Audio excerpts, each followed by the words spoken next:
साथ ही जमुना जी में समाधि हो जाएगी, जल समाधि हो जाएगी। अरे जिस शरीर से श्री कृष्ण नहीं मिले, इस शरीर रखने की अब जरूरत नहीं। इतने विरह में व्यथित हो गए। उस समय कगार जमुना जी की गिर रही थी और श्री मधु गोस्वामी जी हानाथ हानाथ कहकर रुदन कर रहे थे। उसी समय ठाकुर जी ने बंसीवट पर खड़े होकर बंसी बजाई। धीर समीर यमुना निकुंज में खड़े होकर ठाकुर जी ने बंसी बजाई। श्रीमान रास रसारंभी बंसी बट तटस्थितः करसन वेणुस्वनैर गोपी गोपीनाथ श्रियेस्तुना। श्री गोपीनाथ जी प्रकट हो गए। दौड़कर भगवान ने बंसी बजाकर बुलाया और हृदय से लगा। जैसी वो चल के भगवान की छाती से लगने आए, कगार गिर गई। चले गए वो, भगवान ने छाती से लगा लिया। क्या चाहते हो? बस बोले इसी प्रकार से अपना अंकमाल दिए रहो, छाती से लगाए रहो। आपसे एक पल के लिए भी हम बिछुड़ना नहीं चाहते। व्याकुल हो, विह्वल हो। आज भी साक्षात श्री ठाकुर जी गोपीनाथ जी के रूप में विराज। बस भजन के द्वारा, संतों की सेवा के द्वारा, सत्संग के द्वारा विरह जगाओ, उत्कंठा जगाओ। और जब उत्कंठा जग जाएगी तो श्री ठाकुर जी की तरह मीरा के विरह, मीरा की विरह दशा कैसी विलक्षण है। मीरा जी कहती हैं, ना तो नाम को जी मासू तनक न तोरो जाए, पाना जो पीली पड़ी लोग कहें पिंड रोग, छाने लागन में किया पिया मिलन के जोग। पता नहीं कितने दिन बीत गए, मैंने एक अन्न का कण ग्रहण नहीं किया है। बाबुल वेद बुलाइया पकड़ दिखाई मारी बाह, मूर्ख वेद मरम नहीं जाने कसक कलेजे माय। वैद्य क्या जाने, जा वैदा घर आपने। अरे वैद्य क्यों चक्कर में पड़ा, अपने घर चला जा। मारो नाम न ले मैं तो दाझी बिरह की, तू औषध काहे को दे। काढ़ कलेजो में धरूं कागा तू ले जाए। कौआ कांव कांव क्यों कर रहा है? लगता है भूखा है। मैं कर तेरे सामने रख देती हूं, तू हमारे कलेजे के मांस के लोथड़े को लेकर उड़ जा। काढ़ कलेजो में धरूं कागा तू ले जाए। कहां लेके जा? वृंदावन की ओर उड़ जाना। जहां यमुना पुलिन के निकुंज में श्याम सुंदर बंसी बजा रहे हो, बस उनको दिखा दिखा कर हमारे कलेजों को नोच नोच कर खाना। ये विरह से जला हुआ पका हुआ कलेजा है। कम से कम मैं प्रियतम के पास नहीं पहुंच सकी तो मेरा कलेजा तो पहुंच जाएगा। तू मेरा बड़ा उपकार करेगा। ये विरह की दशा मीरा की है। और इस दशा के बाद मीरा को जब प्राप्ति भई है तो उन्होंने कहा, मायरी मैंने लीनो गोविंद मोल। मोल खरीद लिया। कोई कहे सस्तो, कोई कहे मंगलो महंगो, मैं तो लियो अमोलक मोल। मायरी मैंने लीनो गोविंद। बस लौल्य में वो मूल्यम, बस इस लौल्य को जगाओ। तो यह लौल्य जगाना इस युग में बहुत सरल है, क्योंकि भगवान इस युग में अपनी ओर से साधक के ऊपर अनुग्रह करते हैं, अपनी ओर से कृपा करते हैं और भगवत साक्षात्कार होता है। भक्त बालक ओम प्रकाश को 71 दिन के उपवास में भगवत साक्षात्कार प्राप्त हुआ। ये तो बहुत पुरानी बात नहीं, ये तो अभी थोड़े दिन पुरानी बात। तो इसलिए आज भी भगवत साक्षात्कार प्रेमियों को होता है। बोलो भक्तवत्सल भगवान, जय जय श्री राधे।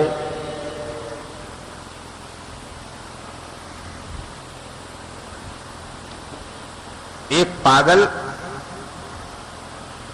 सुदामा कुटी के क्षेत्र में रहता था। पागल तो नहीं था, क्यों किसी को गाली नहीं देता, मैले कुचेले कपड़ा, बड़े बड़े नाखून और केस उलझे भय जटा, और भोजन जो कुछ बाहर मिल जाता उस वो खाने लग जाता तो कुत्ते झपटते, तो कुत्तों के साथ ही खाता था। देखने में लगता कोई भले घर का पढ़ा लिखा बालक है। तो सुदामा कुटी में भक्तमाल की कथा चल रही थी, तो करमेती बाई का चरित्र चल रहा, रत्नावती, करमेती आदि के चरित्र चल रहे थे। तो बन्ना की लता थी, उसके नीचे आके बैठ जाता, भाव में भर के कथा सुनता। करीब करीब महीना डेढ़ महीना कथा हुई, तो हम समझ गए कि ये पागल नहीं है, ये है तो कोई संत है जो एकदम शांत होके यहाँ पहले आ जाता हो, पूरी कथा सुनता है, इसका मतलब ये बहुत प्रेमी संत है कोई। वो एक दिन गोपेश्वर से आ रहे थे, गीत गोविंद पाठ सुना करके खाक चौक की ओर आ रहे थे। सर्दी का समय था और शीतलहरी चल रही थी। पुराने से कंबल ओढ़ करके वो पड़ा था, कुत्तों को ऐसे दुबकाए हुए था अपने गुदड़ी में ठंड के मारे। मैंने दया भाव के कारण कुत्तों को गुदड़ी में लपेटे होगा, और लपेटे था, बैठा था। तो हम सामने खड़े हो गए, राम श्याम किया, हाथ जोड़े। हमने कहा कि आप कहाँ से आए हैं, ऐसे क्यों रहते हैं? कुछ नहीं बोला। जब बहुत देर तक हम खड़े रहे तो हाथ जोड़ के उसने नमस्कार किया, सिर झुकाया, और महाराज हम तो ऐसे ही हैं, आप पधारें। लेकिन नहीं, मैं जानना चाहता हूं आपके संबंध में। तो बोला कि हम फर्रुखाबाद के हैं। अच्छा, किस जाति के हो? तो कहता कान्य कुब्ज ब्राह्मण है, और कुछ पढ़े लिखे हो? तो कहे एमएससी करके आया हूं। लड़का बोलता है। तो हमने कैसे पागल जैसे क्यों रहते हो? तो रोकर कहता है कन्हैया से मिलने के लिए। बोला कन्हैया से मिलने के लिए ऐसे वेश में रहता हूं। तो हमने कहा कि तुम्हें कन्हैया मिले हैं? कहता है हाँ मिल गए। ध्यान में कि स्वप्न में कि किसी छद्म वेश में? तो कहता नहीं, जैसे हम आपको देख रहे हैं ऐसे मिल गए। हम तो नित्य देखते हैं, नित्य दर्शन करते हैं। वो उस पागल ने कहा नित्य दर्शन करते हैं। फिर हाथ जोड़ के कहता है महाराज किसी से कहना मत, हमको जीने देना, हम इसी में मौज में हैं। और ऐसा कहे कि इतना रोया, फुट फुट के रोने लग गया। 2-3 मिनट उसके पास हम खड़े रहे, तब तक खाक चौक में आरती स्तुति सब हो गई। बाद में हम गए तो बड़ा चित्त पर प्रभाव हुआ उस घटना का। लेकिन जब तक वे अवधूत जीवित रहे, उनकी बात का स्मरण करके मैंने किसी से भी उनके संबंध में नहीं कहा कि ये संत हैं या भगवत प्राप्त हैं। फिर उसके बाद कई बार उनके सामने खड़े होते हुए देखते ही नहीं, नीचे नजर किए रहते, अपने कार्य में लगे रहते। कुछ दिन बाद उनका सदगति हुई भगवत धाम से। इसका तात्पर्य है कि हम लोगों को विश्वास हो न हो, वस्तुतः आज भी भगवान की प्राप्ति साधकों को होती। बस सब कुछ त्याग कर इनके लिए समर्पित हो जाए, प्राप्ति। उड़िया बाबा के पंडित श्री जनार्दन जी बहुत अच्छे महापुरुष हैं। वो बताते कि एक बार गोवर्धन गए तो पंडित जी उस समय बहुत तीव्र साधन में लगे हुए थे। पंडित श्री व्या प्रसाद जी महाराज सोहनी सेवा 7 कोस में करते थे। तो इधर उद्धव कुंड की तरफ सोहनी सेवा कर रहे थे। खोजते खोजते पता लगाते वहां पहुंच गए। वहां पहुंचे तो देखा पंडित जी के हाथ में सोहनी है और फपक फपक के पंडित जी रो रहे हैं। निर्जन जंगल, पुरानी बात, फुट फुट करके पंडित जी रो रहे हैं। तो कहते हैं क्या, हमने उनसे पूछा कि पंडित जी क्या हो गया, क्यों रो रहे हो? उन्हें पता ही नहीं था कि सामने कौन खड़ा, रोए रहे थे। बहुत रुदन कर रहे। तो बोले हमने ऐसी हंसी में कहा, हमने कहा पंडित जी क्या घर की याद आ रही है इसलिए रो रहे हो? लेकिन उन्होंने कोई उत्तर नहीं दिया। जब बहुत देर तक पूछते रहे तो बोले पंडित जी ने कहा, पंडित जी ये कन्हैया बड़ो ऊधमी है, ये कन्हैया बड़ो ऊधमी है, आज सोहनी सेवा नहीं करने दे रहा। जहां सोहनी लगाता हूं वहीं सामने आ जाता है। ये कन्हैया बड़ो ऊधमी है, ये कन्हैया बड़ो ऊधमी है। वो भावावेश में कन्हैया बड़ो ऊधमी है, आज सेवा नहीं करने दे रहा है। जहां सोहनी लगाते हैं वहीं आ जाता है।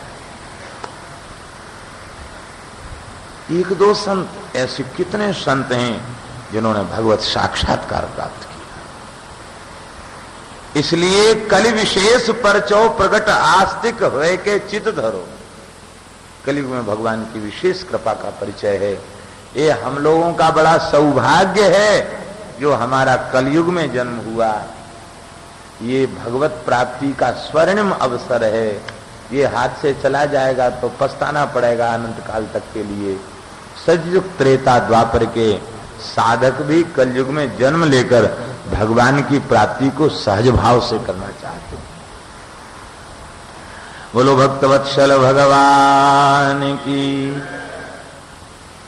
नारद जी कहते हैं, देखो प्रपन्न इनमें दो कोटियां संतों ने बताई हैं। ग्रंथों में वैष्णवों ने दो कोटियां बताई हैं प्रपन्नों की।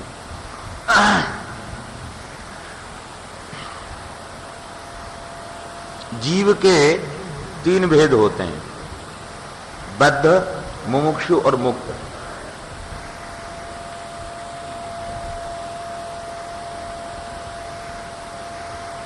मुमुक्षुओं के दो भेद होते हैं, भक्त और प्रपन्न। मुमुक्षुओं के जीव के तीन भेद होते हैं, बद्ध, मुमुक्षु और मुक्त। और मुमुक्षुओं के दो भेद होते हैं, भक्त और प्रपन्न। और प्रपन्नों के दो भेद होते हैं, आर्त प्रपन्न और द्रप्त प्रपन्न। आप लोग कहेंगे भक्त और प्रपन्न, इनको दो भेद क्यों कर दिया संतों ने? भक्त और प्रपन्न ये दो कोटियां क्यों?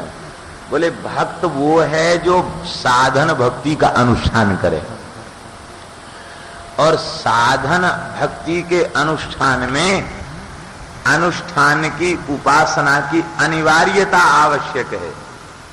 क्योंकि भक्ति का स्वरूप क्या है? तैल धारावित अविच्छिन्न जो भगवद स्मृति है, नाम रूप गुण की स्मृति है, उसे भक्ति कहा गया है। तो वह अविच्छिन्न स्मरण हमें बनाए रखना पड़ेगा अपनी ओर से, ये भक्ति है। और जब निरंतर स्मरण होते हुए भी अपनी ओर से कुछ नहीं, हम पूरी तरह भगवान के शरणागत हो जाते हैं, तो भक्त से ऊंची कोटि है प्रपन्न की, शरणागत। शरणागत वह साधन तो करेगा, क्योंकि साधन के बिना वह जीवित नहीं रह सकता। नाम रूप गुण लीला के चिंतन से ही कालक्षेप करेगा, इसके अतिरिक्त उसका कालक्षेप संभव नहीं है। कालक्षेप वही करके उसे करना है, लेकिन सब कुछ करते हुए उसका साधन के द्वारा हम भगवान को प्राप्त करेंगे, ये भाव खत्म हो जाता है। साधन केवल अपने चित्त के संतोष के लिए करता है, बाकी केवल भगवद आश्रित हो जाए, ये प्रपन्न। हनुमान जी कह रहे थे कि पृष्ठ मारो हमें देवी, चलो हमारी पीठ पर बैठो, राम जी से मिला देते हैं। बोले नहीं, यदि साधन के द्वारा राम जी को प्राप्त किया तो प्रपत्ति का सिद्धांत नष्ट हो जाएगा। बस मैं तो यहाँ राम राम कर रही हूं, माम नये यदि का कुत्सा तत्व से सदृशम भवेत्, स्वयं सरकार आवे और हमें प्राप्त करें, ये है प्रपत्ति। भक्ति में जीव भगवान को प्राप्त करने वाला है, और प्रपत्ति में भगवान ही कृपा करके प्राप्त कर लें। हमें तो केवल भजन करना, हमें केवल स्मरण करना, अब ठाकुर जी ही हमें आकर के प्राप्त करें। और प्रपत्ति में जो द्रप्त प्रपत्ति का भाव है, दो भेद हैं प्रपत्ति में, आर्त प्रपत्ति और द्रप्त प्रपत्ति। आर्त प्रपन्न और द्रप्त प्रपन्न। आर्त प्रपन्न वे हैं जिनके हृदय में इतनी विरह का ज्वालानल धधक रहा है कि वे अब विरह में व्यथित होकर एक पल नहीं जीवित रह सकते। आनाथ रमण प्रेष्ठ क्वासी क्वासी महाभुजो दास्यास्ते कृपणायामे सखे दर्श सन्निधिम, व्यथित हो रहे हैं, आर्त हो रहे हैं। ऐसे आर्त प्रपन्नों के प्रारब्ध को मेट कर भगवान उनसे मिलते हैं। जैसे आजकल एक मशीन चली है रिमोट, तो वो टीवी चलाने वाले, कैसेट चलाने वाले लोग उसको दबा देते हैं, जल्दी जल्दी उसकी रील घूम जाती है। ऐसे ही आर्त प्रपन्नों का रिमोट भगवान के हाथ में होता है। वो भाई चाहे जितना लंबा चौड़ा प्रारब्ध उनका बाकी हो कि ये हो जाएगा, ये हो जाएगा, तब हम मिलेंगे, भगवान के तब तक से जिएगा ही नहीं, तब क्या होगा। इसलिए उसके सारे प्रारब्ध की रील को एक पल में घुमा करके ठाकुर जी उसको हृदय से लगा देते हैं। और द्रप्त प्रपन्न की कोटि और विलक्षण है। आर्त प्रपन्न का आग्रह है, लेकिन द्रप्त प्रपन्न का आग्रह नहीं। वो तो बस मौज में है, वो तो यहां तक कह देता द्रप्त प्रपन्न। श्री मलुकदास जी महाराज ने इस द्रप्त प्रपत्ति के स्वरूप को अपने ग्रंथ में एक जगह लिखा है। माला जपूं न कर जपूं, जिह्वा कहूं न राम, मेरा सुमिरन हरि करें, मैं पायो विश्राम। माला भी फेरना बंद कर दिया, करमाला भी नहीं करता, मुंह से राम राम भी नहीं करता। क्यों? बोले भाई जो संसार का है उसे कुछ करने की जरूरत, हम तो संसार के हैं नहीं, हम तो राम जी के हैं। छोटा बच्चा दूध पीने वाला, मैया मैया दूध पिलाओ भोजन कराओ, ये थोड़ी कहता। मैया को चिंता होती, सारी सार समार अपनी तरफ से करती है। हम तो ठाकुर जी के बालक हैं, वो सारी सार समार ठाकुर जी ही करें। इसलिए मेरा सुमिरन हरि करें, हमारी याद हरि कर लें। इसने खाया नहीं, पिया नहीं, क्या है, कैसा है, हमारी खोज खबर ठाकुर जी रखें। क्योंकि मैं पायो विश्राम, मैं तो इनकी अंक में पहुंच गया, इनके चरणों में पहुंच गया, अब मैं परम विश्राम मुझे प्राप्त हो गया। द्रप्त प्रपन्न की कोटि है। काहू के बल भजन को, काहू के आचार, व्यास भरोसे कुंवरी के, सोवत पांव पसार। ये पांव पसार के सोते नहीं है। अथवा मलुकदास जी ऐसा नहीं कि वो भजन न करते हो, ऐसे संतों के तो रोम रोम से भगवान नाम प्रकट होता है, लेकिन वे इतने आनंद सिंधु में डूब जाते हैं भगवान के संबंध का स्मरण करके।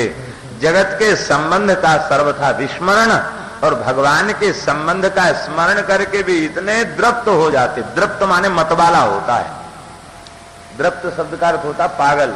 इतने पागल, इतने मतवाले हो जाते हैं कि बस ठाकुर जी ही करें। द्रप्त प्रपत्ति का एक उदाहरण प्रयागदास जी के चरित्र में मिलता है। नीम के नीचे पड़े थे, खाट के ऊपर। साधु खाट पर नहीं लेटता, लेकिन वो खाट पर ही पड़े थे मस्त।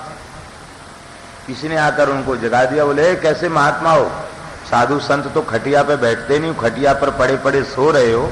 अरे माला फेरना चाहिए महात्मा, कैसे महात्मा हो?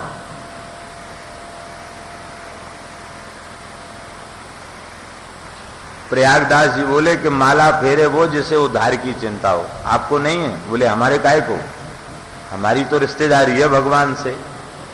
उद्धार करें तो, ना उद्धार करें तो। जिनका भगवान से रिश्तेदारी न हो वो भजन करें, हमारी तो रिश्तेदारी, हमें भजन की क्या जरूरत। नीम के नीचे खाट बिछी है, खाट के नीचे करवा, प्रयागदास अलमस्ता सोवे, क्योंकि राम लला को सरवा। राम जी बहनोई हैं, हम उनके साले हैं, मस्त पड़े हैं। अब साले की चिंता बहनोई को होगी, वो तो उदार शिरोमणि है। ये द्रुपद भगवान का सहारा पाकर दुख से मुक्त हो जाना। जिस दिन भगवान का सहारा मिल जाएगा, अनंत सुख के आनंद के समुद्र में डूब जाएगा, फिर दुख का लेश भी नहीं रह जाएगा। भगवान ने नारद जी को द्रुप्त कोटि का भक्त प्रपन्न होने का आशीर्वाद दिया और श्री नारद जी ने द्रुप्त भक्ति का आश्रय लेते हुए देह का त्याग किया। दूसरा जन्म नारद जी का ब्रह्मा जी के गोद से हुआ और भगवान ने कृपा करके नारद जी को वीणा दी। श्री वृंदावन बिहारी लाल की। आई नारद जी को ब्रह्मा जी ने भागवत धर्म का चतुश्लोकी का उपदेश दिया और श्री नारद जी भगवान को प्राप्त कर गए। नारद जी को भगवान ने अपना अंतरंग पार्षद बनाया। नारद जी को वीणा कैसे मिली, इसकी भी एक बड़ी रोचक कथा है। नारद जी गए वैकुंठ में, तो ठाकुर जी चाहते हैं अपने भक्त को संपूर्ण गुणों में प्रवीण बनाना चाहते हैं, क्योंकि वो गुणों के द्वारा मेरी ही आराधना करेगा। नारद जी वहां बैठे थे, तब तक भगवान ने लक्ष्मी जी को इशारा किया। लक्ष्मी जी ने कहा कि वत्स नारद, अब आप पधारें। नारद जी मन में सोचने लगे कि हमसे कभी नहीं कहा गया कि तुम चले जाओ यहां से, लेकिन आज माताजी बोले, माताजी हमारा अपराध, क्यों कह रहे हैं चले जाओ? बोले ऐसा है, वो हा हा हु गंधर्व हैं, वो आज आएंगे, यहाँ संगीत का आयोजन है, संगीत सभा है, तो आपको तो संगीत का कोई ज्ञान है नहीं, तो आप यहाँ बैठकर क्या करेंगे, तब तक आप विचरण करें। तो नारद जी प्रणाम करके जो आज्ञा कह के चले तो गए, क्योंकि विनम्र सेवक हैं, चले तो गए। लेकिन बहुत बुरा लगा उनको। बोले अरे भाई, हम संगीत नहीं जानते तो क्या सुनने लायक भी नहीं थे? अरे सुनने पर रोक तो नहीं होनी चाहिए, लेकिन माता जी ने तो हमको सुनने पर भी रोक लगा। जरूर नारायण भगवान का संकेत होगा इसमें, क्योंकि माता जी तो वे अपनी इच्छा से कुछ कर नहीं सकती हैं। तो अब ऐसी ही बात है कि संगीतकारों का ही भगवान के दरबार में आदर है, तो अब हम इतने उच्च कोट के संगीत के विद्वान बनकर दिखाएंगे, संगीतज्ञ बनकर दिखाएंगे कि भगवान भी आश्चर्यचकित हो जाएं और हाहा हु गंधर्व को इतना महत्व दिया है, वे मेरी विद्या और कला के सामने महत्वहीन हो जाएं। मैं संगीतज्ञ बनूं ये तो ठीक था, लेकिन हाहा हु गंधर्व के प्रति स्पर्धा वे हमारे सामने महत्वहीन हो जाएं, ये थोड़ा अनुचित था। लेकिन ठाकुर जी बड़े दयालु हैं। श्री नारद जी महाराज ने बड़ा वर्णन है, कहां कहां जाकर के आपने एक उलूक पक्षी से भी संगीत सीखा, पाताल में शेष जी से संगीत सीखा और शंकर जी से संगीत सीखा, और कहां कहां संगीत सीखने के बाद हजारों वर्ष संगीत की साधना करने के बाद नारद जी मूर्तिमान गांधर्व वेद का स्वरूप हो गए, इतने बड़े संगीतज्ञ हो गए। अब आप में विद्या का गुमान था, सोचते थे भगवान से बाद में मिलेंगे, पहले हा हा हु गंधर्व को परास्त करेंगे संगीत की कला में। ठाकुर जी ने तुरंत लीला रच दी। क्या लीला रच दी? मार्ग में उनको एक बड़ा सुंदर नगर दिखाई पड़ा। उस नगर का नाम था दिव्यपुर। उसमें बड़े सुंदर लोग रह रहे थे, खूब सुंदर थे, लेकिन आश्चर्य था कि सब विकलांग थे। किसी की आंख नहीं तो किसी की नाक नहीं तो किसी का कान नहीं तो किसी का हाथ नहीं तो किसी का पैर नहीं, सब अंग भंग थे। नारद जी मन में सोचने लगे कि ये कैसा विचित्र नगर, एक तो कोई साबुत होता, परिचय पूछना चाहिए, लोग हैं कौन? बोले आप लोग कौन हैं? बोले महाराज हम लोग राग रागनी हैं।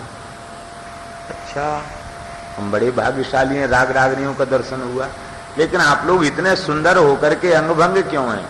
अरे महाराज क्या बताएं, महात्मा जी बड़ी विपत्ति है। एक नारद नाम के संत हैं, वो मनमुखी गाते हैं, गुरुमुखी नहीं मनमुखी गाते हैं, जब जो मन में आया बस वही राग आलापने लग गए। अरे भाई रागों का समय होता है और उनकी एक मर्यादा होती है गाने की, वो चाहे जिस राग को गाने लग जाते। और कई बार कई कई रागों का मिश्रण कर देते हैं। बस उन्हीं के इस अशास्त्रीय गायन ने सब राग रागनियों को अंग भंग कर दिया है। नारद जी तो उनका सारा ये कुछ वास्तविकता, ये केवल भगवान की लीला थी कि नारद जी का अभिमान दूर हो जाए। नारद जी तो एकदम पसीने में तरबतर हो गए। बोले अच्छा तो ये बताइए अब आप लोग स्वस्थ कैसे होंगे? बोले स्वस्थ होने का अब एक ही उपाय है कि जब हा हू गंधर्व भगवान के सामने बैठ करके ताल स्वर से बढ़िया गायन करेंगे तो हम सब पुनः स्वस्थ हो जाए। अब तो वे समझ गए कि हा हू गंधर्व के पास जो विद्या है वो उनकी अपने पुरुषार्थ की विद्या नहीं, भगवत प्रदत्त ज्ञान है। इसलिए उनके प्रति हमें ईर्ष्या या स्पर्धा की भावना नहीं रखनी चाहिए।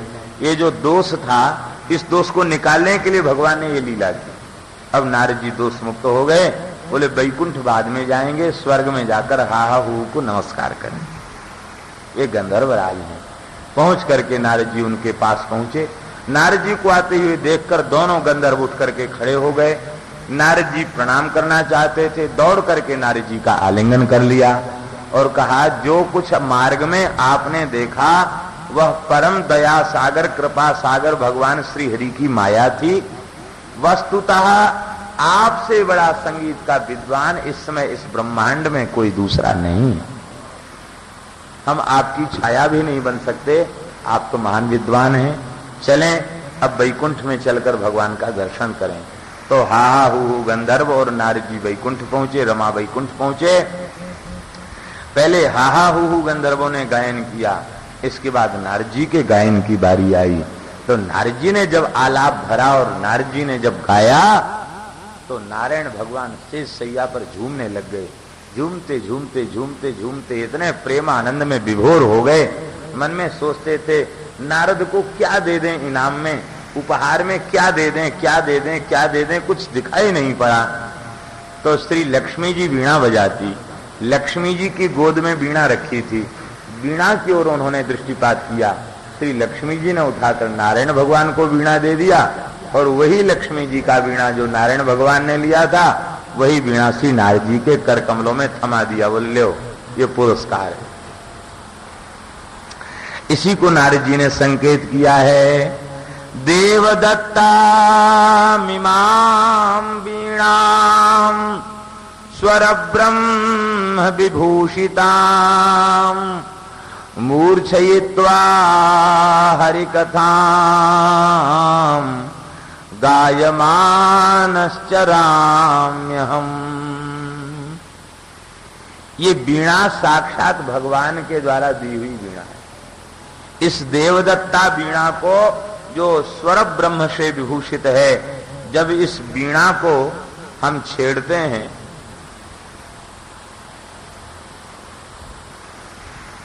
भगवान की मंगलमयी झांकी हमारे नेत्रों के समक्ष प्रकट हो जाती है और गायमानस शराम्य हम भगवान के गुणों का गान करता हुआ मैं विचरण करता, गुणों का नामों का संकीर्तन करता हुआ मैं विचरण करता हूं। इस श्लोक को भी कुछ संगीत के हमारे आदरणीय व्यासगण इस श्लोक को संगीत की कथा के प्रमाण के रूप में प्रस्तुत करते हैं। देवदत्ता मिमां वीणाम स्वर ब्रह्म विभूषिताम मूर्छयित्वा हरिकथाम गायमानश्चराम्यहम्। लेकिन इस श्लोक को कथा के प्रमाण के रूप में प्रस्तुत करना ये उचित नहीं है। क्यों उचित नहीं है? इसलिए उचित नहीं है कि आनुष्ठानिक विधि से पुराण का वाचन वो वाचन है। नारद जी वाचन नहीं, नारद जी गायमानश्चराम्यहम्, वे बीणा बजाकर भगवान नाम रूप गुणों का कीर्तन करते हुए विचरण करते रहते हैं। वो व्यास गद्दी सजाते हो और 7 दिन का कलावा बंधवा करके बैठते हो, बीणा बजाते हो, सो बात नहीं। क्योंकि भागवत में 4 कथाएं ऐतिहासिक हैं। पहली कथा उद्धव जी और उद्धव जी की भगवान की रानियों के मध्य जो कथा हुई बद्रीनाथ जी जिसमें यजमान थे, उस कथा। दूसरी कथा सुखदेव परीक्षित का संवाद। तीसरी कथा श्री गोकर्ण जी की कथा। और चौथी कथा नारद और श्री सनकादिकों की कथा। ये 4 कथाओं का वर्णन है। और इन चारों कथाओं में कहीं ऐसा संकेत भी उपलब्ध नहीं है कि उनमें संगीत की योजना हो। हम इसका विरोध नहीं कर रहे हैं, संगीत की योजना का विरोध नहीं कर रहे हैं। इसलिए नहीं कर रहे हैं क्योंकि यदि संगीत के माध्यम से जीव भगवान नाम संकीर्तन से जुड़ते हैं और भगवान से जुड़ते हैं तो वो निंदनीय नहीं है, वो ज्यादा अनुचित नहीं है। लेकिन यह अनुचित है कि कथा का लोप हो जाए, कथा सर्वथा गौण हो जाए और टुनपुन ही प्रधान हो जाए, ये ठीक। मान लो किसी को आग्रह है कि हम संगीत रखें संगीत, लेकिन श्री सूरदास, नंददास, श्री मीराबाई, श्री चरणदास आदि आदि इन संतों के पदों का गायन करें, वो ठीक है। लेकिन आज मेरे श्याम की शादी है, ये पद कथा में गाए जाएं, ये बड़ा दुर्भाग्य है। हमको तो बहुत आश्चर्य होता है जब ये सब सुनते हैं, देखते हैं तो बहुत आश्चर्य हो। ये नहीं होना चाहिए, ये अनुचित। श्री वृंदावन बिहारी लाल की जय।